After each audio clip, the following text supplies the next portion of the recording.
Hey, what is up everyone? This is Adam with Sweaty Cats coming back at you with yet another video. Hopefully I'll get this one uploaded before the sun falls. I saw this article a while ago. Batman Arkham's character designs have aged poorly. It was written by someone named Jacob Zarenko. It was published about a month ago, December 1st. The basic principle behind this article is that the character designs in Arkham are over-objectifying towards men and women. And I appreciate the objective nature of it, trying to make it so that you're not just saying, oh, well, only this character or only this sex of character is designed poorly, or only the male characters are designed poorly.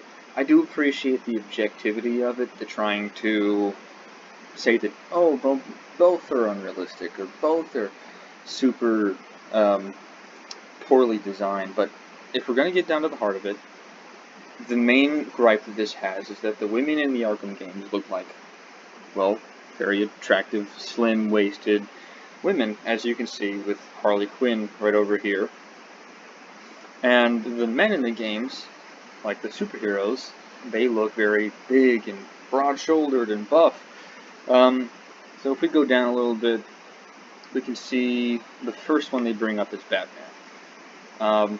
And they talk about how the thin suit and the underwear on the outside of the costume may look cool, it may be a very classic design, but it's also very unrealistic, and especially in regards to more modern superhero media, where superhero costumes are designed to look more like something someone could actually wear. And my biggest gripe with that is, this is something someone could wear.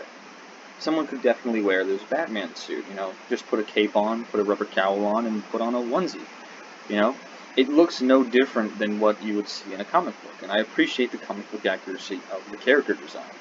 I really like the fact that it's kind of updated, a little streamlined, and it shows a very masculine character. It shows a guy who seriously takes what he does seriously.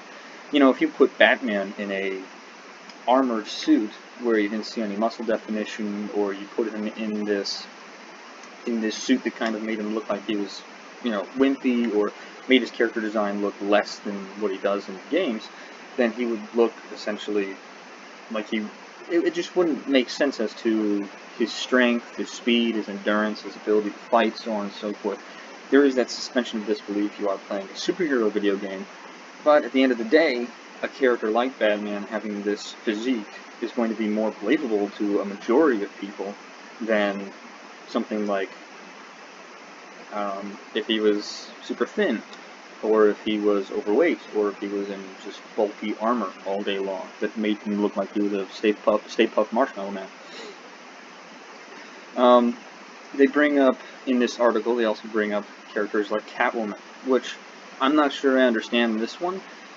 Maybe they're trying to say that the physique of Catwoman is the problem, but, I mean, you look at her character design, and it's just, she's in a jumpsuit. She's in a jumpsuit with a cowl on, there's goggles, she's got her whip, she looks very much so like a comic book version of Catwoman, just with a popped collar. She's still dressed in all black, like Catwoman has been for decades. I'm not sure what exactly... I don't get it. It says, down here it says, but it's becoming less and less acceptable as more people continue to point out the glaring issues between how men and women are depicted in fiction, particularly when it comes to the sexualization of female video game characters. In Catwoman's case, her design features incredibly long legs, delicate arms and hands, and a jumpsuit zipped down to reveal her cleavage. Now, if you take a look at how she's portrayed in comic books, it's almost the same, with the exception of the cleavage area. But Catwoman is a femme fatale. She's supposed to be this very fluid-moving type of, I would say, restrainer of Batman's anger. She kind of acts like this. She's supposed to be a femme fatale. Anyone who doesn't know what a femme fatale is, go read a noir book or just look it up on Google. She's supposed to be this very attractive woman who kind of catches Batman's eyes and gets him distracted from what his job is, but at the end of the day, Batman still, deals out justice. That's the whole point of their dynamic. Now they bring up a character like Harley Quinn and Nightwing, but again, it's pretty much the same thing that I would say for the Batman and Catwoman arguments that I've already brought up. Now, I understand a little bit more about Harley Quinn because I grew up on the Harley Quinn from the animated series, and when I first saw her in Arkham, I was like, wow, that looks nothing like Harley Quinn. But the more you see her change in the comics, the more you come to accept the character design in the games.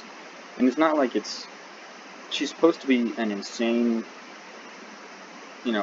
homicidal clown, maniac. She's not necessarily going to be dressing in full body armor trying to protect herself in all cases. She's a lunatic. A little bit, few screws loose. So she might not dress the way that a logical person would. But I mean, Nightwing, he was armored up from like the beginning of the Arkham games. If you take a look at Nightwing's design, he's got shoulder padding. It looks like his suit is held together with like bolts or something. He actually looks like he's armored up. He might not be able to take as much damage as Batman could. And he's got weapons. So I'm not sure. I just don't get the argument here. The idea that the characters' designs don't look like they should. It's a superhero video game, Look at any comic from the creation of superheroes until like the early 2010s and even through the up until 2020, and you'll see what I'm talking about. These superhero comic books very seldom ever shrink the masculine or feminine aspects of a character. They almost always expand upon the masculine and female, feminine type of aspects of a character's physique. It's kind of a way that you can catch a reader's eye or make them pay more attention to the story. And it serves the comic book industry well. It's depicting what the peak of human physique could be. That's what Batman is. He's peak physical human performance. So him looking like this, being as bulky as he is, as shredded as he is, and as intimidating looking as he is, makes sense. Catwoman being a femme fatale who's kind of slender and whatnot, that also makes sense. I'm not going to get too into detail in regards to how I feel about the situation. I'm just stating the obvious that these are superhero video games and superhero characters that kind of show off the most viable or most prominent aspects of both masculinity and femininity in terms of the physical aspects. And in the case of games, it also shows off their emotional traits, their psychological traits, their mental traits, their decision-making traits.